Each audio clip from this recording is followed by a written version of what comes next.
귀한 기도 여러분 찬양 감사합니다. 우리 성도님들이 그 시간 나시면 유튜브에 칸츄리 가스펠송이라고 이렇게 쳐보면 이렇게 지금 방금 우리 찬양대가 했던 이런 은혜의 찬양이 막 그냥 쏟아져 나옵니다. 그래서 제가 어떻게 멀리 이렇게 온 장거리 혹은 걷기 할 때 그 찬송을 이렇게 들어가면 정말 우리가 귀에 익숙한 찬송인데 그냥 얼마나 은혜가 되는지. 그래서 그거를 꿈꾸었는데 오늘 이렇게 우리 찬양대가 그런 찬양을 해 주셔서 제 마음에 얼마나 큰 위로가 되고 소망이 되는지 하나님께 영광을 돌립니다. 아멘. 우리 옆 성도님과 사랑 인사합니다. 샬롬 샬롬. 네, 감사합니다. 날이 매우 더운데도 이렇게 예배에 함께 하신 모든 분들, 또 유튜브로 함께 하시는 분들, 또 장거리 출타 중인 분들, 또 병원에 계신 분들 모두에게 하나님의 큰 사랑이 함께 하시기를 기도합니다. 제가 청년회 때 제 마음을 두드렸던 세 분의 명언이 있습니다. 첫째는 이 세상에서 제일 중요한 일이 무엇이냐? 인생을 어떻게 살아야 하느냐? 그것을 가르쳐주는 일이다. 방금 말씀드린 이 말은 기원전 6세기 그리스의 철학자요 또 수학자였던 피타고라스의 말입니다. 피타고라스 정의 유명한 분이죠. 인생을 바로 사는 지혜 또 그 자세를 가르치는 학문을 통칭해서 철학, 필라소피라고 하는데요. 이 인류 역사 속에 이 철학이라는 말을, 필라소피라는 말을 최초로 사용하신 분이 바로 피타고라스입니다. 학문의 세계에서 어느 정도 이렇게 트레이닝을 받고 대학에서 학생들을 가르치는 교수님들, 그분들이 다 철학 박사, PhD 학위를 다 갖고 있는데요. 이렇게 대학의 교수님들 또 이 땅의 선생님들은 그런 학문적인 가르침으로 학생들의 배움의 길을 지도하고 인류로 하여금 서로 발전해가는 그런 지혜를 모색하는 책임과 사명을 가진 자들이 바로 가르치는 자이다. 이런 점에서 목사라는 자도 그런 직분도 또 이런 케이스에 서 있습니다. 두 번째는 우리는 인생이 다 흘러가 버린 다음에야 인생을 어떻게 살아가야 하는 것을 배운다. 살아갈수록 그 말이 맞는 것 같습니다. 프랑스 사상가 몽테스키에가 한 말인데요. 많이들 그러죠. 그때 그랬으면 얼마나 좋았을까.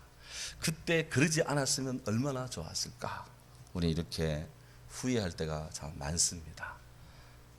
그렇게 하면서 인생이 한편의 또 삶으로 살아가는 것 같은데 아무리 뉘우쳐도 후에 막 급한 그것은 되돌릴 수가 없습니다. 그렇기 때문에 우리가 지금 살아가는 이 삶에 있어서 참 후회거리를 만들지 않고 기쁨이요 좋은 믿음의 추억거리를 남기고 한다면 좋겠다라는 그런 소박한 마음을 갖고 삽니다. 그렇기 때문에 우리는 세 번째 지금 말씀드리는 이분의 마음도 우리가 잘 귀담아 드릴 필요가 있는 것 같아요.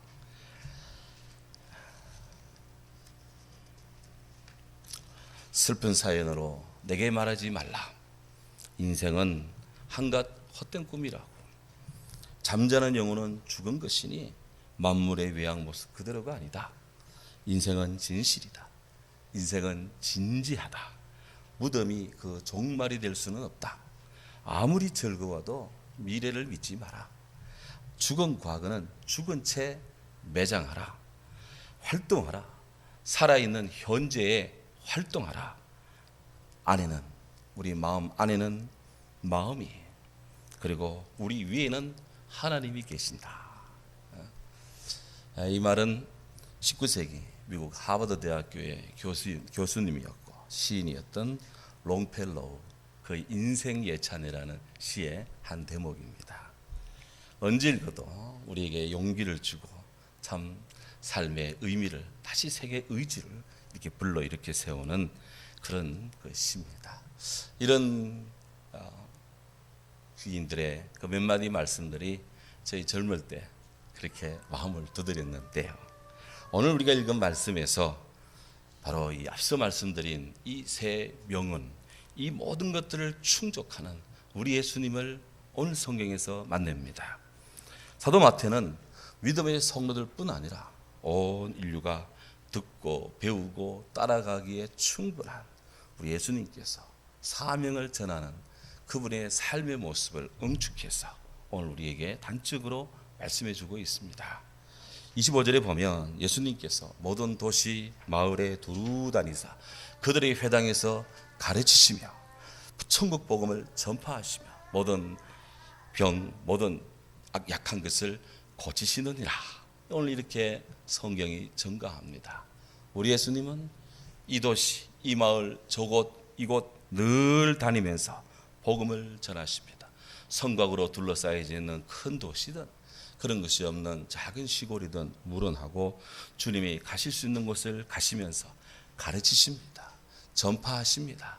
고치십니다. 티칭하십니다. 프리칭하십니다. 힐링하십니다. 그렇게 해서 메시아의 사명을 다하고요.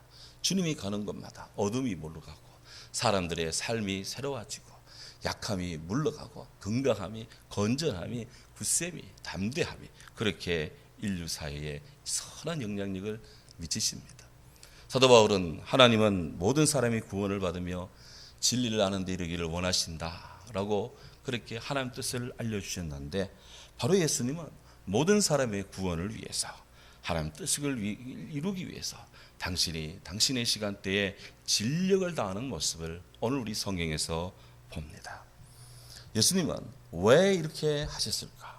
왜 그렇게 당신의 살 시간을 가지지 않고 모든 사람을 위해서 할 수 있는 모든 때에 그렇게 온 힘을 기울이셨을까? 우리 주님께서 십자가 달려 돌아가시 직전 전날 밤 제자들에게 그 이유를 분명히 말씀해 주셨습니다. 내가 너에게 행한 것 같이 너희도 행하게 하려 하여 내가 본을 보였노라. 바로 당신의 제자들이 이런 삶을 살도록 주를 따르는 자들이 그렇게 살아가도록 우리 주님이 친히 온몸으로 온 삶으로 본을 보이셨다 하는 것입니다. 어거스틴은 참된 종교라고 하는 그 귀한 책에서 예수님께서 가르치시고 전파하시고 치료하여 주신 그 삶이 주는 의미를 이렇게 소개하고 있습니다. 하나님의 지체이신 예수님, 그분이 우리 가운데 가하시는 성육신, 이 성육신 사건만큼 인류에게 선한 이익을 끼친 것은 없습니다. 예수님은 당신의 몸, 당신의 마음, 당신의 뜻, 사랑, 열정, 깊은 성령의 통찰로서 주의 자녀들에게 하늘의 가르침을 몸소 가르쳐 주셨습니다. 예수님은 힘으로 이루시는 것이 하나도 없습니다. 우리 주님은 모든 것을 설득하시고 충고하면서 주의 뜻을 이루어 가십니다. 예수님에 의해서 옛 종살이가 끝나고 자유의 시대가 도래했습니다. 예수님에 의해서 인간은 자유의지를 갖고 그리고 하나님의 창조되었음을 다시 생각하고 그렇게 우리는 수긍하며 주의 자녀로 서게 됩니다. 기적으로는 예수님이 당신이 원래 하나님이셨음을 기적을 베풀므로 사람들에게 믿게 하셨습니다. 십자가의 죽으심으로써 하나님과 동등하신 분, 하나님의 본체이신 예수님께서 인간의 구원을 위해 오신 분임을 사람들로 하여금 알게 하시고 믿게 하셨습니다. 군중에게는 하나님의 말씀으로서 말씀했습니다.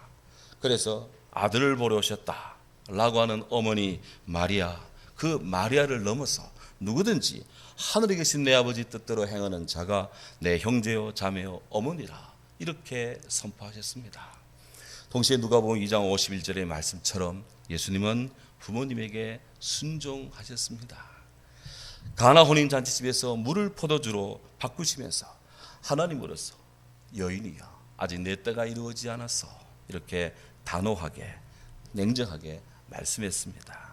그런데 때가 이르러 십자가에 달리실 때 그때 어머니를 알아보시고 여자여 보소서 아들이니이다 그렇게 인사합니다. 그리고 누구보다 사랑하는 제자에게 보라, 이제부터 너의 어머니다. 이렇게 어머니를 당부했습니다. 사람들이 무분별한 쾌락과 부를 탐하는 것에 대해서 우리 예수님, 그들의 마음과 영혼이 가난해지기를 원하셨습니다. 사람들이 명예와 권력을 탐하면서 왕이 되기를 원하셨는데 당신은 그런 왕 되기를 마다하셨습니다. 혈육의 소상들을 큰 재산으로 보는 세상 사람들에 대해서 그러한 혼인, 그러한 자식들을 천국에 비해서는 대수롭지 않은 것으로 여겼습니다.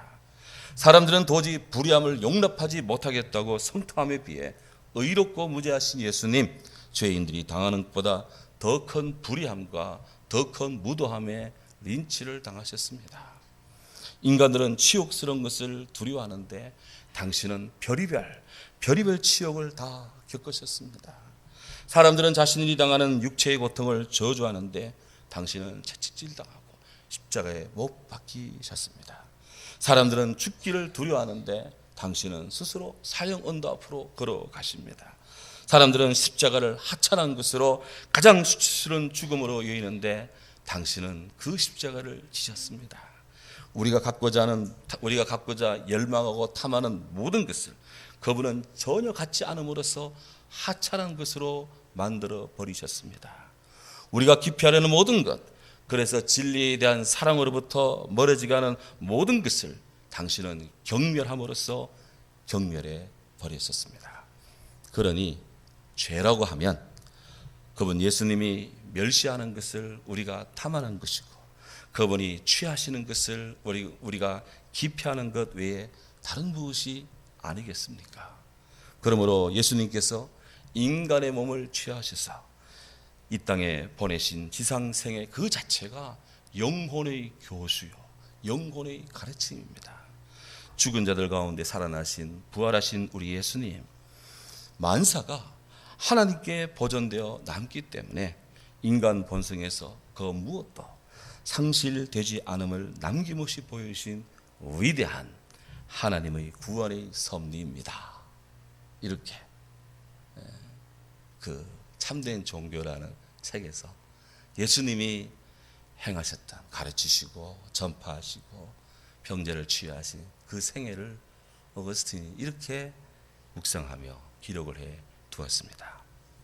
오늘 어거스틴이 정언한 것처럼 우리 모두 사랑하는 우리 주님 예수님께서 행하신 그 사랑의 본을 우리가 잘 듣고 잘 배우고 잘 따라가는 그런 크리스찬 제자로서 주님 앞에 서기를 기도합니다. 성경은 말합니다. 믿음의 주여 온전케 하시니 예수를 바라보자. 그래요. 우리 예수님 보십시오. 그 다음 줄 보면 무리를 보시고 불쌍히 여기시며 저들이 목자 없는 양같이 방황함에 대해서 고생하며 기진한 것을 보고 불쌍히 여기시며 추수할 것은 많되 일꾼이 적도다. 그래서 추수하시는 하나님께 기도해서 추수할 일꾼을 보내달라고 그래 기도하라고 오늘 주님이 말씀하십니다. 예수님은 갈릴리를 두루 다니시며 이 마을 저 마을 큰 마을 또 작은 마을 다니시면서 사람들의 전반적인 삶이 무척 고생하고 무척 기진맥진한 상태, 그렇게 해서 참 피곤한 상태 불쌍히 여겼었습니다. 우리말의 불쌍히 여기다 라는 말은 유대인 어법에서는 이거는 창자가 끊어질 것 같은 그런 마음이다, 그렇게 여겨집니다. 왜냐하면 유대인들은 사람이 불쌍히 여기는 연민, 긍휼 이런 마음들은 어디 생기느냐, 그게 우리 배에 있는 위장 밑에 있는 창자에서 그런 긍휼의 마음들이 생긴다고 여깁니다. 그래서 불쌍히 여기다라는 것은 우리 창자에서부터 동정심이 막 일어난다는 격한 동정심을 그렇게 표현하는데 우리 예수님의 마음이 그 성도들이 얼마나 힘들게 살고 피곤하게 살고 빗절한 삶을 사는지 주님의 이 창자가 끊어질 정도의 그런 아픔을 느끼며 사람들을 불쌍히 여겼다, 그런 뜻입니다. 왜? 목자 없는 양같이 그들이 유리하고 방황하며 고생하며 기진맥진하기 때문입니다. 성경에서 모세 또 여호수아, 다윗, 이사야, 예레미야 등등 이런 하나님의 사람들을 자주 목자로 비유했습니다.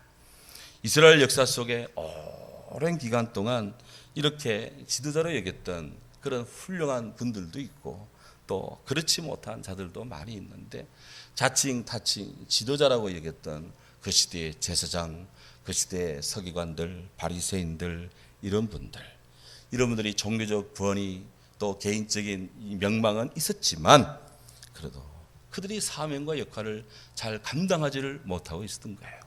예수님 시대에 일반 사람들의 삶이 너무나도 힘이 들었습니다. 고통스러웠습니다.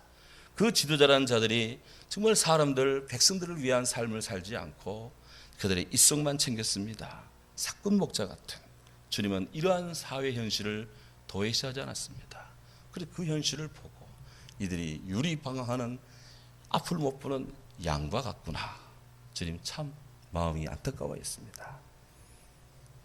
요즘 우리나라의 미래를 향해서 출사표를 던지는 분들이 많이 나오고 있습니다.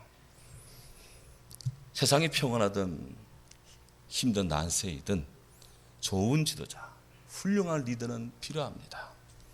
우리 한국 역사 속에 늘 지도자에 대한 목마름이 있었습니다. 지금도 마찬가지고. 그래서 세상에서 내가 높아지는 것이 아닙니다. 예수님은 무릇 자기를 높아지는 자는 낮아지고 자기를 낮추는 그가 높아질 것이다, 이렇게 말씀했는데, 지도자에 대한 늘 목마름이 많은 예수님 시절, 또 오늘 우리 시절 뭔가 통하는 것이 있는 것 같아요. 중국의 사상가 노자라는 분이 있는데 이분이 이런 말을 했습니다. 높아지려는 자는 낮아지고 앞으로 가려면 뒤로 물러나라, 그런 말씀을 했는데, 이분이 세상의 지도자의 네 등급을 이야기한 것이 있습니다. 세상의 지도자는 네 가지 등급이 있다. 태상하지 유지요. 최고로 높은 지도자는 거기 그냥 있음으로 있는 존재가 지도자고, 자기 친히 예지요. 그 밑에 그 다음의 지도자는 기림을 받는, 예찬을 받는 지도자고, 그 다음 지도자는 기차 외지요. 그 다음 지도자는 사람들에게 두려움을 주는 그런 지도자고, 기차 모지라.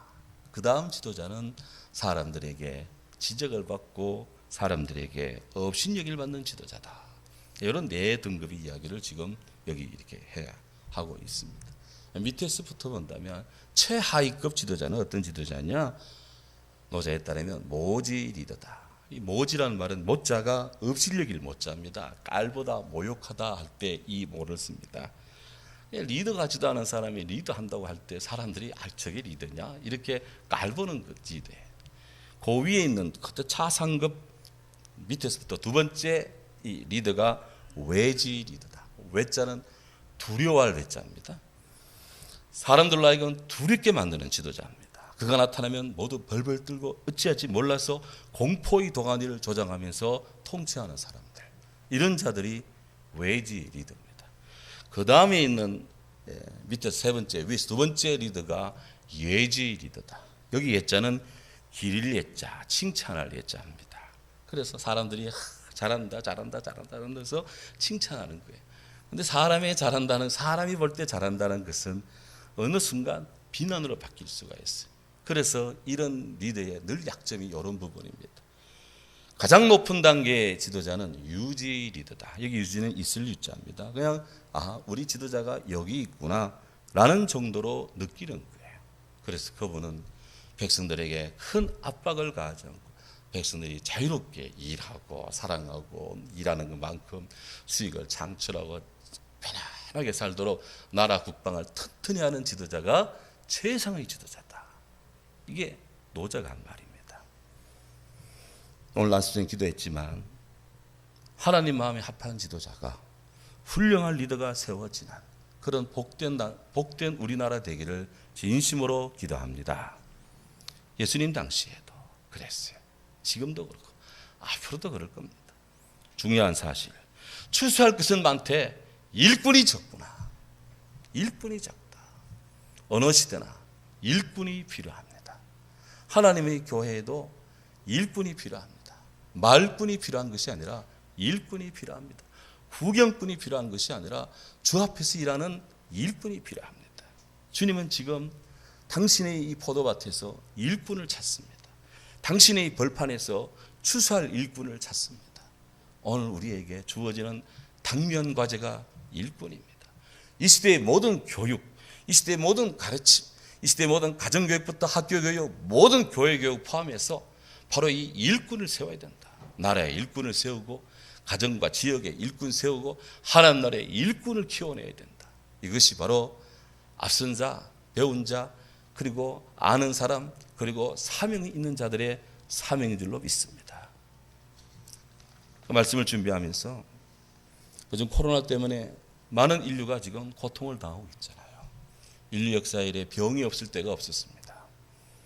이런 병 가운데 시달림 받고 전염병으로 많은 사람이 죽는 이 와중에 인간의 생명을 제일 많이 구한 그런 사람은 누구일까?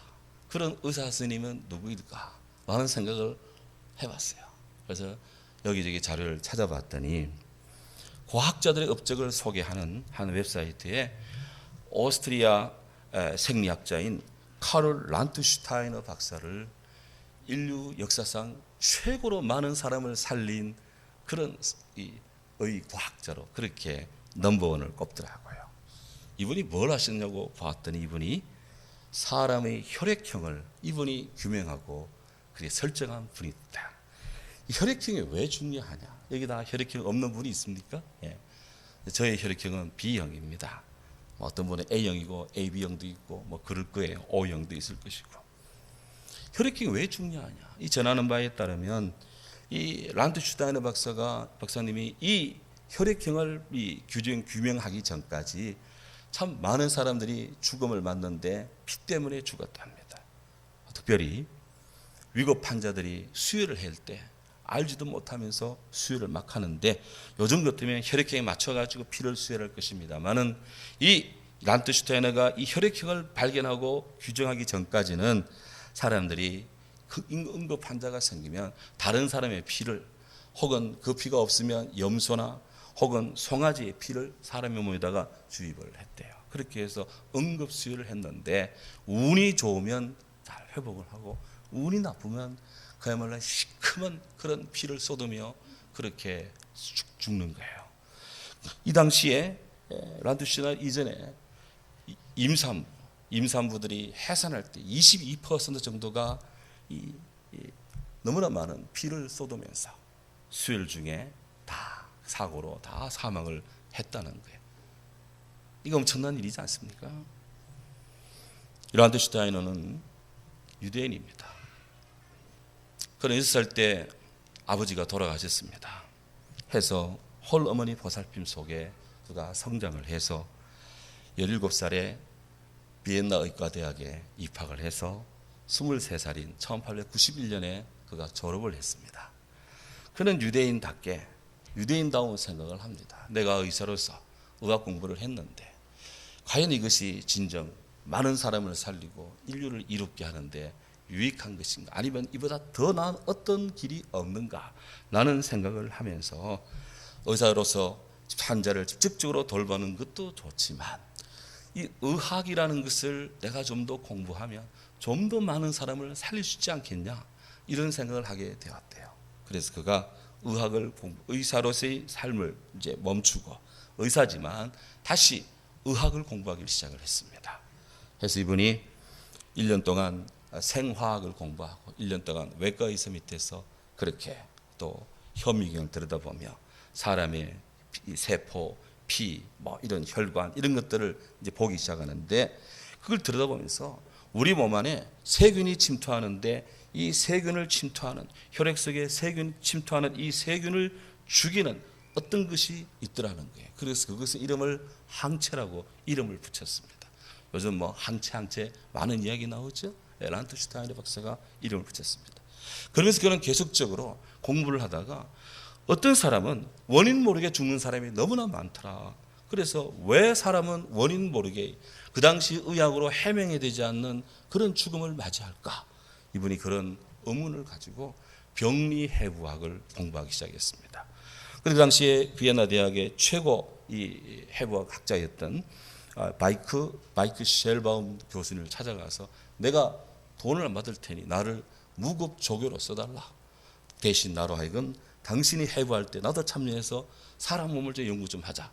이렇게 계약을 맺고 무려 10년 동안 그 밑에서 조교를 합니다. 이미 의사 선생님입니다. 이미 여러 가지 학문을 공부했습니다. 하지만 그는 사람 몸의 근원적인 문제 해결을 위해서 시체를 부검하며 연구해야 되겠다 해가지고 10년 동안 그가 무급 조교로 일을 하는데요. 무려 3,639구의 사체를 부검하면서 인간의 문제를 찾고자 했습니다. 그러던 1900년도에 카를 란트슈타이너는 두 종류의 혈청이 더해지면 어떨 때는 적혈구가 뭉쳐있는 것을 이런 형상, 응집 현상을 발견하게 되었대요. 그래서 그가 이를 근거로 해서 형태에 따라 A형, B형, C형, 나중에 O형으로 바뀝니다. 그 1년 뒤에 그의 제자들이 두 항원을 모두 갖고 있는 AB형을 또 찾아냈고요. 1914년에 리차드 루이슨이 이 연구에 기초해서 구연산 나트륨을 혈액에 투여하면 혈액이 응고되지 않는 것을 발견했습니다. 이렇게 해서 그때부터 인간은 안정적인 수혈이 가능하게 되었다 하는 겁니다. 그렇게 1901년도에 그가 발표한 이 인간의 혈액형 A형, B형, O형, AB형이라고 하는 이 이론이 국제적으로 인정받기 당시 무려 30년, 1930년에 그가 노벨 의과학 생리학상을, 노벨 생리의학상을 그가 수상을 하게 되었습니다. 그런데 란트슈타이너는 이로 멈추지 않았습니다. 그는 계속 연구해서 1940년대에 RH-형 혈액형이 있다는 것을 발견을 했습니다. 이때부터 사람은 안정적인 수혈이 가능하게 되었고요. 그가 공부한 분야가 생화학, 면역학, 병리해부학, 바이러스학, 혈청학, 알레르기학 6개 분야를 그가 공부를 했습니다. 그가 이 연구를 하는 동안에 그가 깨어있는 시간에 90% 이상을 연구하는 데 투자했다는 겁니다. 그가 눈떠서부터 자기까지 그 모든 시간의 90%를 계속 연구를 했다는 거예요. 그래서 이 란트슈타이너가 이에 의해서 1955년도 이후부터 이분의 이 혈액과 관련된 이론과 또 학문적인 성취에 의해서 도움을 받고 목숨을 건진 사람이 몇 명 정도가 일까? 그 웹사이트가 추정을 했는데 11억 명 정도가 란트슈타이너에 의해서 구원을 받았다. 그렇게 평가를 하는 것을 보았습니다. 오늘도 곳곳에서 119 소리가 들립니다. 그러면 어디선가 응급 환자가 지금 실려가는구나. 하나님, 저분이 삶이 어떻게 될지 모르겠는데 될 수 있으면 살면 좋겠다고. 그래서 그래 기도할 때가 많습니다. 그럴 때 수혈을 합니다. 아마 이 헌혈하신 분들 많을 거예요. 그 헌혈피를 막 수혈하면서 수술을 하고 우리 임성희 아주사님 흉부외과 의사 선생님으로서 왕년에 사람의 심장을 열고 가슴 열고 심장 끄집어내서 죽어가는 사람 살려갈 때 혈액 놓고 막 이렇게 하던 모습이 제가 보진 않았지만 눈에 선합니다.